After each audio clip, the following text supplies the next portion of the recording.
comment s'organisent les salons. Il y a par exemple sur une technique d'organisation du travail intellectuel qui apparaît dès le Moyen-Âge, mais qui va surtout se développer pendant la Renaissance, c'est le trésor des lieux communs. Thésaurus des lieux communs. Qu'est-ce qu'un trésor des lieux communs? C'est tout simplement une organisation abréviée de la bibliothèque. Je lis, et chaque fois que quelque chose me paraît important dans ce que je lis, je le copie. Question, comment est-ce que je vais organiser ce matériel pour pouvoir m'y retrouver avant l'ordinateur? Il y a eu de très beaux débats à la Renaissance là-dessus. Par exemple, le débat entre Erasme d'un côté et Mélenchon de l'autre. La technique du lieu commun est simple. Quand on lit, on prend note sur un petit cahier, ou même, comme l'a découvert Roger Chartier récemment, et son collègue Stalibras de Penn University, on prend note sur des surfaces effaçables, des espèces d'ardoises magiques.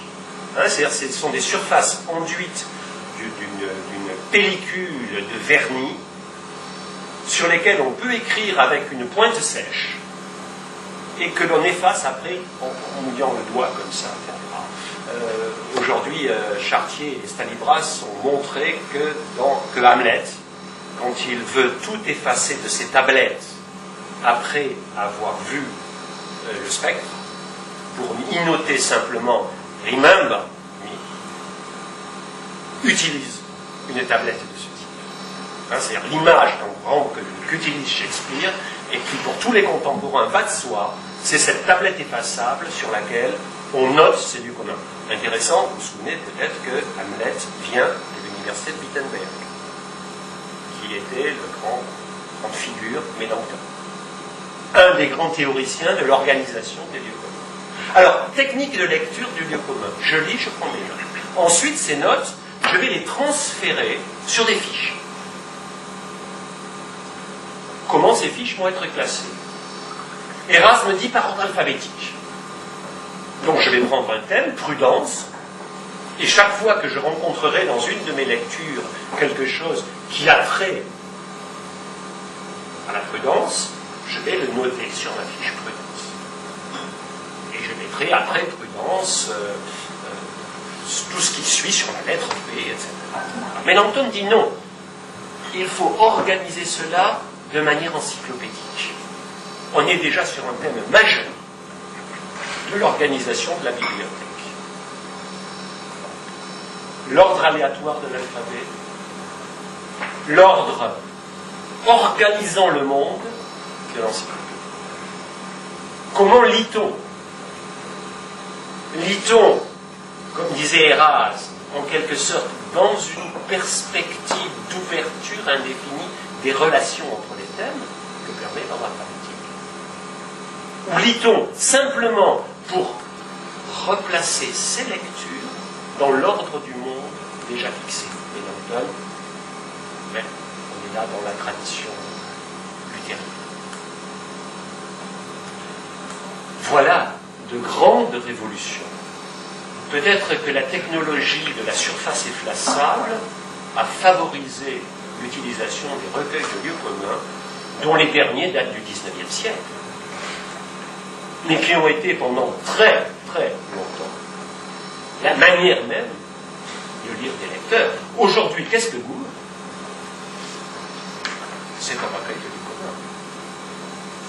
communs. Organisé, non pas thématiquement, c'est Erasme qui avait raison, organisé par des mots clés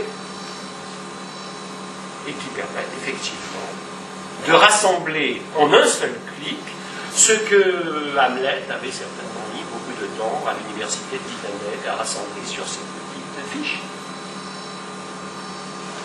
Voilà, peut-être. Alors, et je ne peux pas être trop long, donc je voudrais simplement compléter mon propos par une question maintenant. C'est, dans la révolution du présent, qu'est-ce qui résiste, en quelque sorte, chez le lecteur, à l'utilisation de techniques nouvelles. Résister, c'était le titre que j'avais donné à mon propos, le lecteur résistant. Le lecteur résistant, pour moi, c'est le lecteur qui va longtemps travailler avec des instruments nouveaux, comme il a appris à travailler. C'est-à-dire en déplaçant, en s'appropriant ces instruments nouveaux d'une manière qui est une manière non pas archaïque, non pas traditionnelle, mais efficace pour lui. Celle qu'il sait effectivement utiliser. Alors, question donc aujourd'hui, lorsque nous utilisons les nouvelles technologies, sommes-nous des lecteurs aventuriers, capables de modifier très rapidement nos manières de lire pour s'approprier, pour profiter de ce que nous apportent ces nouvelles technologies, ou au contraire, sommes-nous experts dans la manière de déplacer ces nouvelles technologies vers des manières de faire qui sont des manières de faire traditionnelles. On pourrait presque dire de la civilisation du codex. Un petit point, avant de répondre, un petit point d'histoire. Il y a une chose qui a beaucoup frappé les chercheurs ces dernières années, qui travaillent à l'histoire culturelle, et c'est un chantier que nous venons d'ouvrir, c'est la permanence du manuscrit après Gutenberg. Ouais, c'est très intéressant de se dire que Gutenberg invente l'imprimerie, 3 siècles après, quelquefois, et puis l'incipit. Quelquefois le titre. Les titres commencent à arriver au même moment. Il est bien clair que ces répertoires n'ont pas obligatoirement pour fonction, on en est à peu près sûr aujourd'hui, de retrouver un livre dans la bibliothèque. Ils ont plutôt pour fonction de constituer des bibliothèques virtuelles qui sont proposées comme exemple à des collectionneurs.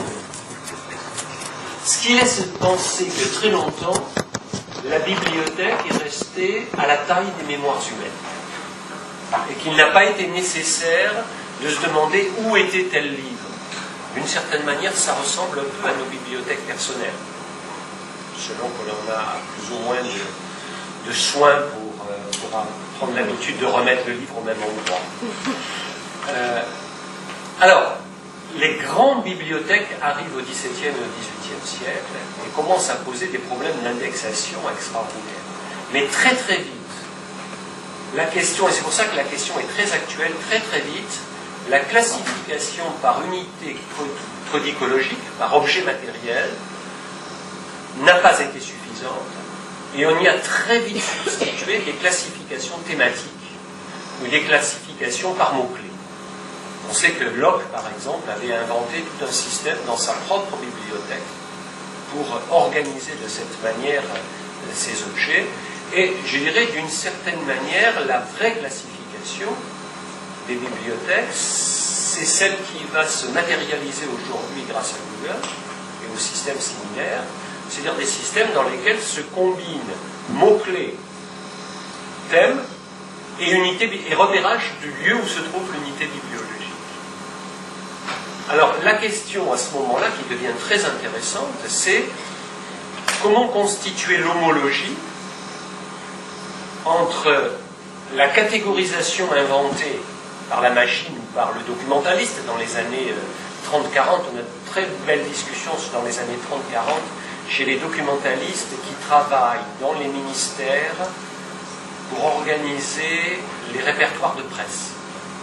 Comment classer les journaux. Parce que ce qui est intéressant dans le journal, ce n'est pas l'unité bibliologique, c'est l'article.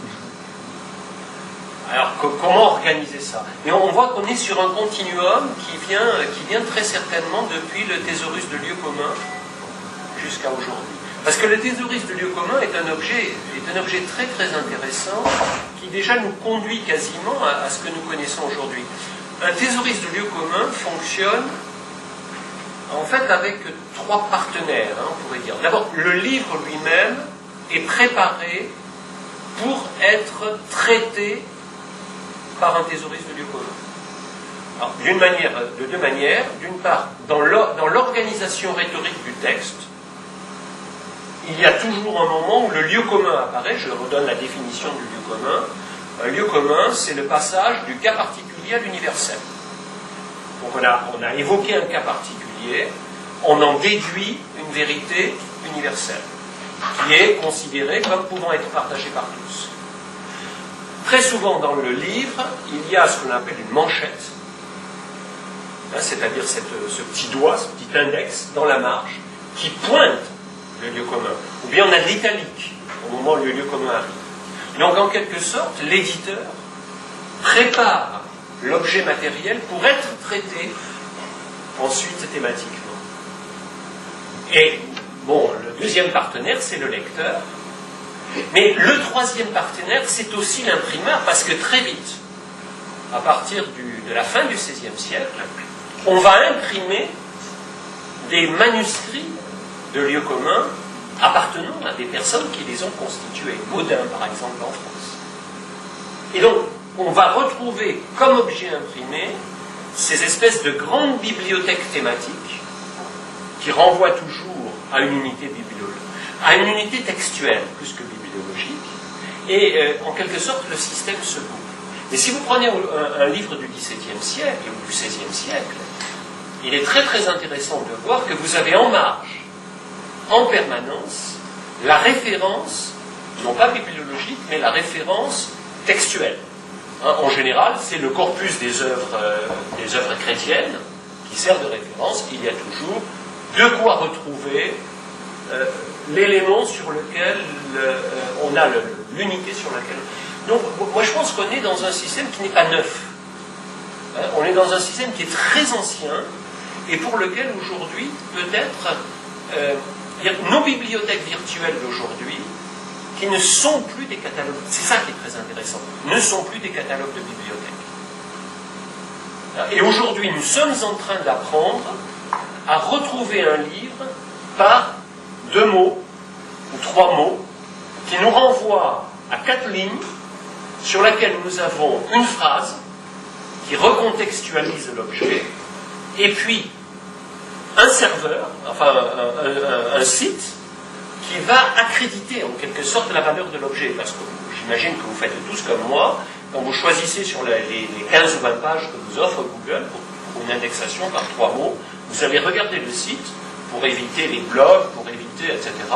Et vous voyez, le site commence à fonctionner comme l'éditeur. Si vous achetez un bouquin de chez Gallimard, il a la maison Gallimard ou la maison Compagnie das Lettres vous donne en quelque sorte une accréditation. C'est quelque chose qui a été contrôlé par un éditeur. Ce n'est pas le cas de Vege. Ça a été contrôlé par un éditeur et donc, d'une certaine manière, il y a une communauté derrière qui vous garantit l'information. Voilà, c'est mon sentiment. Excuse-moi, mais malheureusement, je viens d'apprendre qu'on n'a plus de temps. Et si vous voulez, vous pouvez vous adresser à un de nous, parce qu'on va faire une petite pause, 5 minutes au maximum, parce qu'on a déjà débordé, déjà dépassé le temps. Et avant qu'on sorte, je voudrais une fois de plus remercier à la présence du professeur Jean Ebrard parmi nous. C'est vraiment un honneur pour moi et pour nous de tutoyer.